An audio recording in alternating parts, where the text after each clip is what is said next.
바로 그렇게 우리가 주님을 향해서 돌이켜서 주님의 빛을 향해서 주님을 바라보기 위해서 주님 앞에 나아가는 것이 바로 예배입니다. 그 예배 때 나와서 예배하러 나와서도 하나님을 바라보지 않고 엉뚱한 짓 하고 있으면은 그 예배가 아닌 거예요. 당연히 그러니까 하나님 못 보는 거죠. 그러니까 자기가 하나님을 보지 않으면서 자꾸 뭐 하나님이 매력이 없는 것처럼 하나님이 영광스럽지 않은 것처럼 이렇게 착각한단 말이죠. 여러분 이게 뭐 영화나 드라마를 보면은 이 카메라를 맞출 때 어떤 때 보면 이렇게 어디에 초점을 맞추면은 그 주변이 흐리게 되죠. 하나님께 초점을 맞추고 내가 중심을 맞추고 봐야지 하나님이 선명하게 보이는 거예요. 그만큼 선명하게 보이는 거예요. 그런데 하나님을 향해서 집중하지 않고 하나님을 바라보지 않는데 하나님이 어떻게 보이겠습니까? 하나님 보이지 않으니까 하나님의 영광이 보이지 않고 그러니까 내가 하나님에 대한 사랑의 감정이나 매력이 안 느껴지는 거죠. 그러면서 하나님에게 문제가 있는 것처럼 우리는 그렇게 생각할 때가 많습니다. 이게 신앙이 성장해도 계속 이런 문제에 부딪히게 돼요. 왜냐하면 자꾸 우리가 세상에 여러 가지 환난이나 이런 것들이 닥치게 되면은 내 육신의 감정에 또 내 마음의 감정에 그런 어떤 힘든 부분들이 생기게 되면은 거기에 우리가 시선을 뺏긴단 말이죠. 그게 죄와 사망의 권세입니다. 그러니까 자꾸 그래서 하나님을 보지 못하게 만들어요.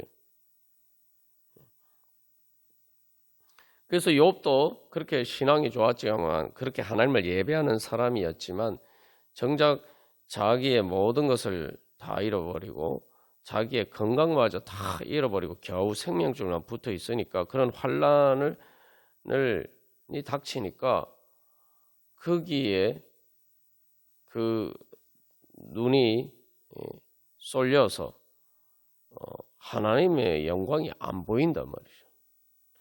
그렇다고 하나님을 버린 건 아니에요. 그러니까 그게 믿음이죠. 그래서 내가 하나님을 만나봐야겠다 이렇게 자꾸 이야기를 하죠. 내가 하나님을 만나봐서 내 억울함을 좀 토로해봐야 되겠다, 호소해봐야겠다. 거기서 중요한 건 그게 믿음입니다. 그래서 어쨌든 그 문제는 그 가운데에서 하나님의 영광이 보이지 않지만 그래서 마음이 즐겁지 않아요. 그러나 그 가운데에서 그렇지만 어쨌든 하나님을 보기를 소망하는 마음이 있었다 이 말이죠. 하나님이 즐겁게 하나님 못 보니까 환난 가운데 눈이 가려서 그것들이 내 눈을 가리고 있으니까 그래서 이 하나님이 안 보여서 하나님이 즐겁지 않지만 그러나 그럼에도 불구하고 내가 하나님을 봐야겠다. 물론 하나님의 영광을 바라고 즐거워한 건 아니에요. 그래서 그런 거 의미에서 하나님을 보려고 했던 건 아니에요. 그러나 어쨌든 자기 문제가 하나님을 보면은 이 억울함이 해소가 될 수 있다. 이렇게 생각했다는 거죠. 그게 바로 믿음입니다. 그래서 어쨌든 중요한 것은 하나님을 보기를 원했다는 거죠. 그 환난 가운데 있을 때 어떻게든 내가 하나님을 만나야겠다. 그게 바로 믿음입니다. 그렇게 되니까 어떻게 됩니까? 하나님이 거기에 대해서 응답을 해주셔서 하나님 만나주셨죠. 그래서 그 폭풍 가운데서 즐거워하고 기뻐할 수 없는 가운데서 하나님을 만나게 돼요. 하나님을 만나고 나니까 어떻게 됩니까? 결국 하나님의 영광을 보게 된 거죠. 자기 자신의 여러 가지 환난 가운데 있는 그것들이 가리고 있었던 하나님의 영광을 보게 된 거죠. 그리고 그 하나님의 영광 때문에 자기 자신이 영광스럽게 느껴진 거예요. 그러니까 하나님을 만나니까 앞에서 이야기한 것처럼 생각해보면 우리가 막 어떤 사람이 힘들고 어려운 상황에 있어서 막 절망 가운데 있는데 자기가 어떤 그 뭐 연예인의 팬이었는데 갑자기 그 연예인이 찾아와서 그렇게 위로해주고 막 그렇게 하면 어떻게 되겠어요? 그 힘들고 어렵지만 정말 큰 위로가 되지 않고 그것 때문에 정말 기쁘고 즐겁게 되지 않겠습니까? 그것과 마찬가지인 거예요. 그래서 그리고 중요한 것은 하나님이 그래서 욥을 만나 주시고 그래서 하나님의 영광을 보여주시고 그것을 통해서 또 하나님이 나는 너를 자랑스러워한다. 나는 네가 자랑스럽다. 그 자기가 환난 가운데서 자기의 신세가 정말 부끄럽게 됐고 정말 영광스러운 게 아니라 반대로 부끄럽게 됐고 정말 비천한 자리로 떨어진 것처럼 흉악한 그 리워야단 악어처럼 그런 존재로 전락했다. 거기서 낙담하고 있었는데 하나님이 오히려 그런 욥을 영광스럽다고 말씀하시죠. 그래서 나는 네가 자랑스럽다 그렇게 말씀하십니다. 그러니까 거기서 이제 욥이 영광스럽게 된 거죠. 하나님이 너 자랑스럽다. 하나님이 너가 그렇게 믿음을 지키고 그 환난 가운데서 나를 향한 믿음을 지킨 너를 볼 때 나는 너무 기쁘고 즐겁다. 나는 네가 너무 자랑스럽다. 그냥 자기 상황을 보면 사람들이 전부 다 손가락질하고 뭐 더군다나 자기 친구들도 야 네가 죄를 지었으니까 그런 거 아니야. 그래서 그래서 그러니까 리오야단처럼 된 거죠. 그 악의 화신인 리오야단처럼 된 거예요. 근데 하나님은 그 악어가 사람들이 다 악어처럼 흉측하게 생각하는 욥의 모습을 오히려 하나님은 자랑스럽게 생각해 주셨죠. 그러니까 영광스럽게 된 거죠. 아니 하나님이 영광스럽다. 그 영광스러운 하나님이 나를 자랑스러워 하시니까 내가 영광스럽게 된 거죠. 하나님이 영광스럽다고 하면 하나님이 자랑스러워 하시면은 그보다 더 큰 영광이 어디 있습니까? 하나님이 인정해 주시는데 그보다 더 큰 영광이 어디 있겠어요? 그러니까 욥이 하나님 때문에 이제 기쁘고 즐거워하게 돼요. 그렇다고 환란의 문제들이 사라진 게 아니에요. 근데 이제 환란만 보고 있었기 때문에 그러니까 우리가 그런 게 닥치면은 우리의 시선이 거기에 뺏기게 됩니다. 거기에 끌리게 돼요. 그러니까 하나님을 보지 못하게 되는 거죠. 그게 바로 죄와 사망의 건세예요. 그런데 이제 하나님 그럼에도 불구하고 하나님을 보기를 원하고 주님 앞에 나갔을 때에 결국 하나님 만나 주시고 그래서 이제 그 환난보다 더 환난이 아니라 주님의 그 환난 가운데서도 하나님을 바라보니까 하나님의 영광을 바라보니까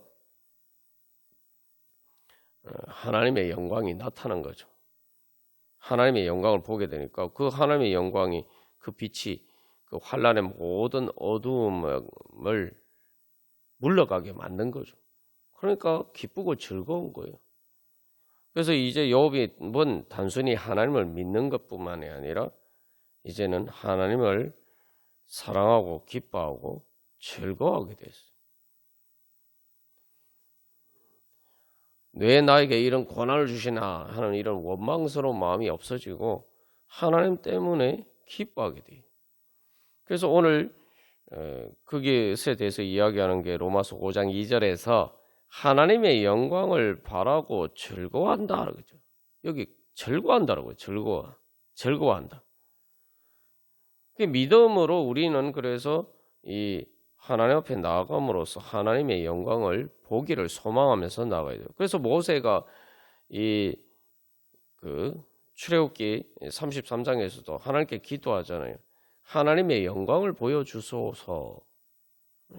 하나님께서 그 영광을 보여주십니다. 그 하나님의 영광이 뭐냐? 하나님의 사랑의 영광이.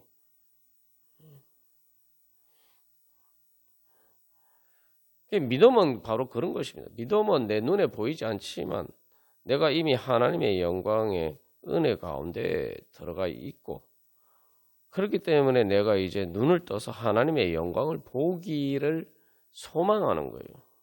그러면서 그것을 소망하면서 주님 앞에 나아가는 겁니다. 그래서 주님 앞에 예배하고 주님 앞에 나아가는 거예요. 그리고 그것을 통해서 하나님의 영광을 바라고 즐거워하면서 그래서 내가 아직 즐겁지 않지만 내가 그 하나님의 영광을 보면은 내가 즐겁게 될 것이다 믿고 소망하고 하나님의 영광을 구하는 거죠.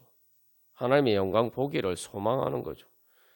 그러면은 이미 그 자체의 즐거움이 있어요.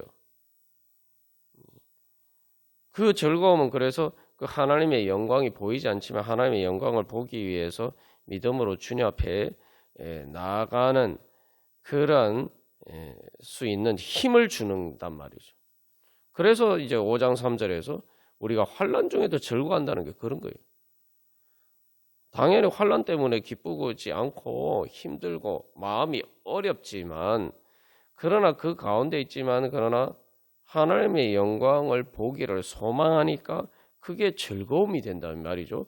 그래서 그 즐거움, 그 소망의 즐거움이 바로 인내할 수 있게 만드는 힘이 되고 그 인내를 통해서 이제 계속 그 인내 과정 가운데서 이제 충돌하는 거죠. 지금 내 눈에 보이는 내가 눈이 어두워서 내 눈에 보이지 않는 하나님의 영광이 보이지 않기 때문에 힘들고 어려운 감정과 그 다음에 내 그 소망에 하나님의 영광을 소망하고 즐거워하는 마음이 이게 계속 충돌하죠.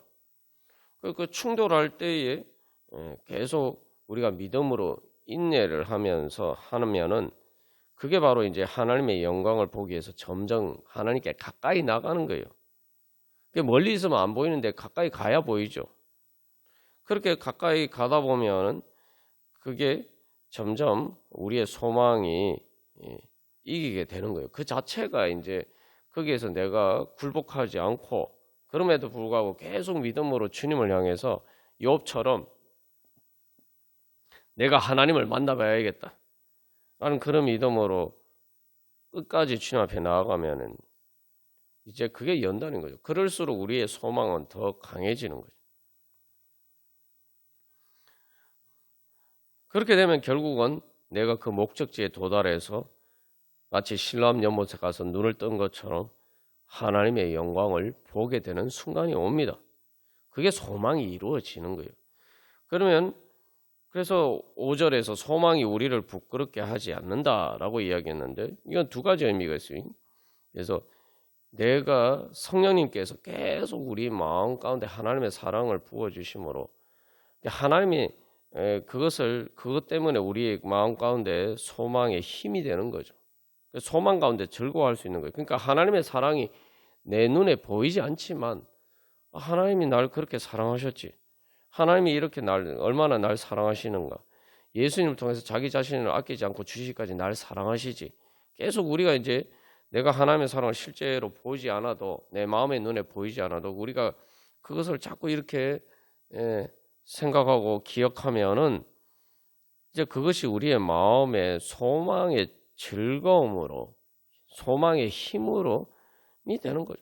그래서 내가 내 눈에 보이지 않지만 내 마음의 눈에 보이지 않지만 그러나 내가 그 하나님의 사랑을 보면 얼마나 즐겁고 기쁠 것인가 그것을 소망하는 마음이 생기는 거죠. 그게 바로 믿음입니다. 우리가 일상에서 많은 것들이 다 그런 믿음의 문제예요. 우리가 예를 들면 뭐 내가 돈을 벌어서 내가 부자가 됐으면 좋겠다 이렇게 생각하는데 여기 생각해 보십시오. 내가 실제로 부자가 되지 않아도 내가 이게 뭐 예를 들면 로또를 샀는데 뭐 1등 당첨돼 가지고 어떻게 될 것이냐 막 이거 생각하면은 마음이 즐겁잖아요. 뭐 실제로 그렇지 않다 하더라도 근데 우리가 그런 걸 상상하는 것만으로도 그렇게 되면 정말 좋을 텐데 하면서 이 마음에 즐거운 감정이 일어난다 이 말이죠.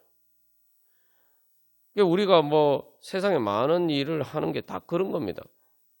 우리가 세상에서 그런 소망, 자기 나름의 다 소망을 가지고 살아요. 그런 게 없으면 사람이 살 수가 없죠. 매일매일 힘든 일을 하면서 살아갈 소망이 없는 거죠. 뭐 내가 일을 해도 내가 이렇게 힘들지만 일을 해서 내가 월급날이 되어서 내가 월급을 얼마 받을 것인데 월급 받으면 내가 이렇게 해야지. 또 이런 다 이게 소망이 있잖아요. 그게 아직 미래의 일이지만 내가 그걸 생각하는 것만 해도 그게 위로가 되죠. 내가 그래서 지금 일을 할 수 있게 만들어주는 인내하면서 이 일을 할 수 있게 만들어주는 힘이 된다 이 말이죠. 성령님께서 바로 우리 가운데 그렇게 계속 이렇게 역사를 하시고 또 그렇게 해서 실제로 또 주님 앞에 나갔을 때는 그거 실제로 하나님의 영광을 보게 됐을 때, 아, 이거 내가 소망했던 것이 틀렸구나. 라는 게 아니라, 이 내 진짜 소망이 이루어졌구나. 그래서 성경이 사도 바울이 이제 고백하는 것은 에베소서 3장에서 고백하는 것은 하나님 우리가 구하거나 생각하는 것에 더 넘치도록 채워주실 것이다. 그 하나님께 영광 돌려드린다. 그 하나님께 영광을 돌려드린다 하면서 그렇게 기도하죠. 하나님은 우리가 하나님을 소망하면서 나아가면은 하나님은 우리를 부끄럽게 만드는 분이 아니라는 거예요.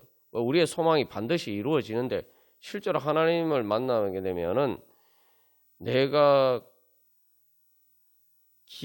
기대하거나 생각하거나 소망하거나 상상한 것 이상으로 하나님의 영광을 보게 된단 말이죠. 그러니까 그때에서 또 회개를 하게 되는 거예요. 아이고, 내가 이렇게 하나님의 영광이 큰데 내가 이 하나님의 영광을 제대로 몰랐구나. 하나님의 영광을 보기 전에는 그걸 잘 모르는데 하나님의 영광을 보고 나니까 아우, 내가 이런 하나님의 영광을 보지 못하고 내 눈이 정말 어두웠구나.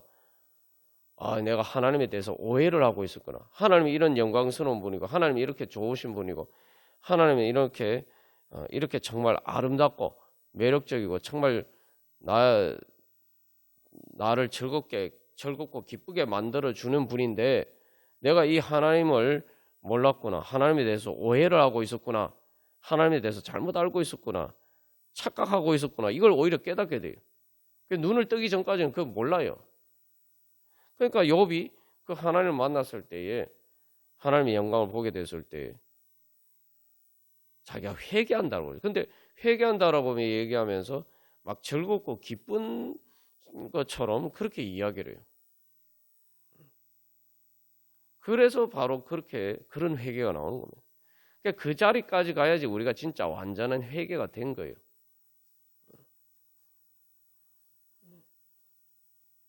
그래서 그렇게 해서 하나님의 말 만나면은 우리가 생각했던 것보다 하나님은 훨씬 더 좋은 분이란 거죠. 우리가 그렇게 믿고 내 눈에 보이지 않았지만 그렇게 하나님을 찾고 하나님 앞에 나아갔는데 하나님께 돌아갔는데 막상 만나고 나면은 내가 믿었던 것보다 더 하나님은 영광스러운 분이라는 거죠. 이게 선악과와 반대되는 거예요. 세상 영광은 우리가 그것을 막 보고 좋아서 갔지만 항상 막상 그것을 보게 되면은 직접 눈앞에서 보게 되고 그렇게 되면은 그것이 우리를 오히려 실망시킬 때가 많아요. 실망시키는 정도가 아니라 이제 선악과를 보면 아담과 하와가 그래서 선악과를 따먹고 난 다음에 부끄럽게 느꼈다고 그러죠. 소망이 이루어지지 않은 거예요. 오히려 소망과 반대로 되었죠. 그게 하나님과 같이 선악과를 따먹으면 하나님처럼 영광스럽게 될 줄 알았는데 오히려 하나님과 같이 되어서 영광스럽게 되는 것이 아니라 오히려 부끄럽게 됐어요. 그러나 하나님을 향한 소망은 우리를 부끄럽게 하지 아니한다.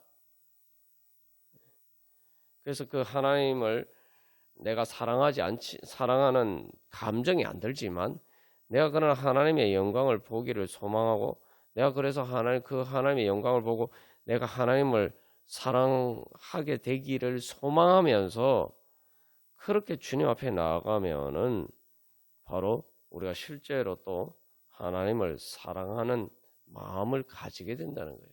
하나님의 사랑을 보고 하나님을 사랑하게 되고 하나님의 영광을 보고 즐겁고 기뻐할 수 있게 된다는 거예요. 여기서 그래서 우리의 믿음은 그래서 내 마음의 눈에 보이는 것에 따른 내 감정, 그 수동적인 감정에 따르는 것이 아니라 내 눈이 어두워서 내가 주님의 영광을 보지 못한다. 이것을 내가 잘못됐다. 이것을 전제로 하고 그래서 내가 하나님의 영광, 주님의 영광을 보기를 원합니다. 제 눈을 떠서 주님의 영광을 보기를 원합니다. 그래서 또 눈을 어둡다는 것은 내가 등 돌리고 있는 것이기도 하지만 또 내가 그만큼 주님과 거리가 멀기 때문이죠. 그러니까 주님의 영광을 보기 위해서 주님께 더욱더 가까이 나가는 거예요. 주님을 찾아서 주님께 더욱더 가까이 나가는 거예요. 멀리 있으면은 빛이 비쳐도 멀리 있으면은 빛이 희미하잖아요. 제대로 그 빛이 희미하면 제대로 보이지 않는 거죠. 그래서 이게 돌이키는 과정도 보면은 지구가 이렇게 자전하면서 이제 돌면서 이제 밤이 되었다가 이제 아침이 되고 낮이 되죠. 그 과정이 이렇게 쭉 이렇게 지구가 돕니다. 근데 그 지구가 도는 걸 보면은 실제로 우리가 뭐 시간적으로는 금방이지만 지구 둘레를 한 바퀴 도는 것과 마찬가지예요. 지구 한 바퀴 도는 그 거리가 얼마나 멉니까? 그게 회개예요. 그러니까 회개하는데 그래서 탕자도 보면은 자기 안에 그 소망이 있었죠. 내가 아버지 집에 돌아가면 내가 여기서 이 환란에서 벗어날 수 있다. 그래서 그 소망이 있었기 때문에 자기가 아버지 집을 향해서 돌아가는 길이 먼 길이었지만 더군다나 자기가 뭐 경제적인 형편이 안 되고 정말 빈털터리였기 때문에 그 여행하는데 엄청난 힘든 과정이지만 그럼에도 불구하고 아버지 집에 돌아갔을 때 내가 살 수 있다는 그 소망 때문에 그 모든 힘든 여정을 감수할 힘이 생긴 거죠. 그게 바로 이제 환난 중에도 즐거워한다는 게 바로 그겁니다. 그래서 막상 그러면 이제 돌아가면 돌아갈수록 그만큼 더 힘들겠죠. 그러나 힘들수록 소망의 힘이 더 커지는 거예요. 그래서 이 육상 경기할 때 보면 운동선수들이 이 마지막에 이렇게 특히 이제 장거리 경주를 할 때 보면 마지막이 되면은 그때 선수들이 더 힘을 냅니다. 그게 이제 연단인 거예요. 단순히 참는 게 아니라 힘들수록 더 힘을 내는 겁니다. 그게 연단인 거예요. 왜 힘을 더 냅니까? 왜냐하면 이제 결승점이 다가오면은 그 결승점이 점점 가까워질수록 내가 얼마나 빨리 달리느냐에 따라서 순위가 달라지는 거죠. 내가 거기서 조금 힘을 더 내고 덜 내고에 따라서 결과가 달라지기 때문에. 그러니까 그 마지막이 되면 선수들이 자기 죽을 힘을 다해서 달립니다. 마지막이기 때문에 그동안 지금까지 계속 달려서 제일 힘들 때 아닙니까? 제일 힘들 때인데 오히려 선수들은 그때 더 힘을 내요. 우리가 생각해. 이것도 수동적인 관점에서 생각하면 아니 내가 힘드니까 아이고 힘이 없다. 푹 주저앉는 거 아닙니까? 근데 선수들은 그렇지 않아요. 지금까지 장거리 오래 달려서 힘이 없지만 힘이 다 떨어졌지만 그러니까 힘이 없어서 그냥 주저앉는 게 아니라 오히려 그럴수록 더 힘을 내는 거예요. 왜냐하면 결승점이 다가왔기 때문이죠. 그래서 마라톤 같은 경우에 그렇게 오래 달려서 힘이 다 빠졌는데도 마지막 결승점에 다가오면은 이제 그때부터는 이제 막 진짜 이 순위가 결정되잖아요. 마지막 그 스타디움에 그 들어왔을 때 결승점을 몇백 메다 남겨놨을 때는 진짜 거기서 조금 더 힘을 내느냐 어떤 애에 따라서 이제 순위가 달라지니까 그때는 진짜 제일 힘들 때인데 제일 힘을 낸단 말이죠. 왜냐하면은 그 금메달의 영광에 대한 소망 때문이죠. 그 소망 때문에 제일 힘들 때 오히려 더 힘을 내는 거예요. 그때 죽을 힘을 다 내는 거예요. 그래서 그걸 바로 연단이라고 합니다. 그러니까 이 환난 가운데서 힘이 점점 빠지는 게 아니라 환난 때문에 힘이 점점 힘들어서 점점 힘이 빠졌는데 힘든데 제일 힘들 때 더 힘을 내는 거예요. 그게 연단입니다. 왜냐하면 그래서 그 소망이 있으면은 바로 그런 힘을 낼 수가 있다는 거예요. 그래서 내가 연단이라는 건 이제 금속을 재련하면은 그 불순물들이 빠지고 오히려 더 빛나게 되죠. 그래서 그 힘들 때에 바로 그 소망의 힘이 진짜 드러나는 거예요. 내가 진짜 그런 소망이 있느냐 없느냐가 드러나는 거죠. 그렇게 해서 힘들수록 더 힘을 내면은 결국 이 마지막 결승점에 도달하게 되는 거죠. 그래서 이제 그러면 소망을 이루게 된다는 거예요. 이게 십자가와 부활의 원리입니다. 부활이 언제 옵니까? 결승점이 부활이에요. 근데 부활 바로 직전에 뭐가 있어요? 예수님의 십자가의 고통, 지옥과 같은 고통이 있어요. 무덤에 무덤에 묻히신 것처럼 제일 밑바닥으로 내려가는, 세상의 제일 밑바닥이 정도가 아니라 세상의 제일 밑바닥보다 더 낮은 무덤으로 예수님이 내려가셨어요. 그러나 그것은 그냥 부활을 전제하지 않으면은 그냥 내려가는 거죠. 더 힘들게 되는 거예요. 그러나 부활을 전제하면은 그것은 부활의 결승점에 더 가까이 온 거예요. 내려갈수록 제일 가까이 온 거예요. 그러니까 부활에 대한 소망으로 그 환난 중에도 즐거워할 수 있는 거죠.